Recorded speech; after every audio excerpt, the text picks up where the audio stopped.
Hello, everybody. I'd like to take this opportunity to wish you a Happy New Year. I was thinking before I did this video of some world events that occurred in past years that I can remember exactly where I was at and who I was with. And I made a few notes, and I'd like to mention those. The first one happened in April of 1945. That's when Franklin Delano Roosevelt passed away. I was 7 years old at the time, and I was in the car going somewhere with my mother and dad, and I can remember how upset my mother was when she had received the news that Franklin Delano Roosevelt had passed away. One of the next events that I can remember exactly where I was at and where I was standing, and I can still see the office. November 22nd, 1963, that's when John F. Kennedy was assassinated in Dallas. I was stationed at Oxnard Air Force Base in 1963, and we had been to lunch, and we came back from lunch. Usually we'd all get together around this one particular sergeant. He had a fantastic personality, and he should have had a life as a comedian, because I believe he was one of the funniest people that I ever knew. And anything that he said was funny. I mean, he was a natural. But anyway, we were standing around his desk. He was sitting there, and I don't know what we were talking about. But the phone rang, and he picked it up, and it was his wife, and she had just seen the news flash that John F. Kennedy had been shot in Dallas. And he had the funniest look on his face. Like I say, he was funny. And even when he told us that, he said, "The president's been shot," we thought he was joking, because everything that he'd say was funny.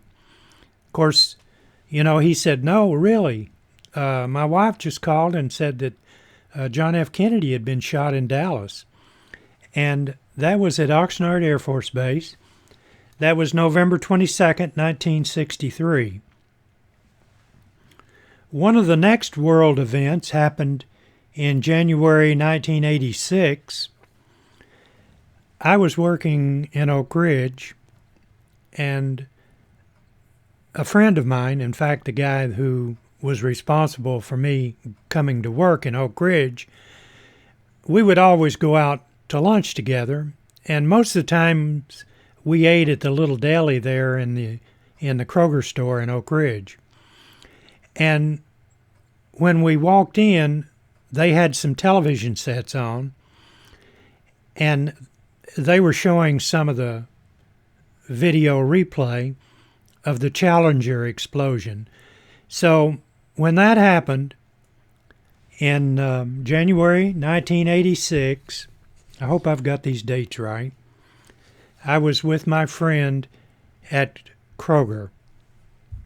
One of the next events, the 9/11 event, which happened in September 2001, my wife and I, we were watching the Imus in the Morning program on television, and that's where we received the report that an airplane had flown into one of the World Trade Center buildings, and then, you couldn't believe what you were seeing, especially when the second plane flew into the building.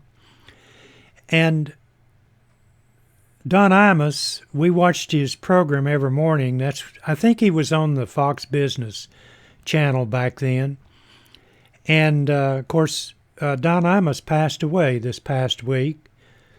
But anyway, that was in 2001, and we were watching the Imus in the Morning program. There's other events that people remember, but I wanted to mention a few that if you were around during those times, you would remember. I would say very few of you watching this Happy New Year's video It's not Happy New Year's, Frank. It's Happy New Year, Frank. So, for you all watching this Happy New Year video, I'm sure you don't remember 1945 when Franklin Delano Roosevelt passed away. I was 7 years old. But there's a lot of events over the years when you're my age. A lot of the events you kind of remember, but you can't really remember where you were at or a lot of the particulars. But these four that I mentioned were really traumatic. Now, there's other things I can remember. When the Second World War ended, we all went to town, and just about everybody converged on the city where I live, and they had their car horns blowing, and people were beating on anything that they could find to beat on. People were running around with trash cans, hitting with sticks, and I can remember that just like it was yesterday. But it doesn't stand out as much as some of the ones that I mentioned. But there's others. I can remember when the first television station signed on the air, and I can remember the first movie that they broadcast. Of course, it was black and white. And the television station in Knoxville, I can't remember if it was Channel 10 or Channel 6.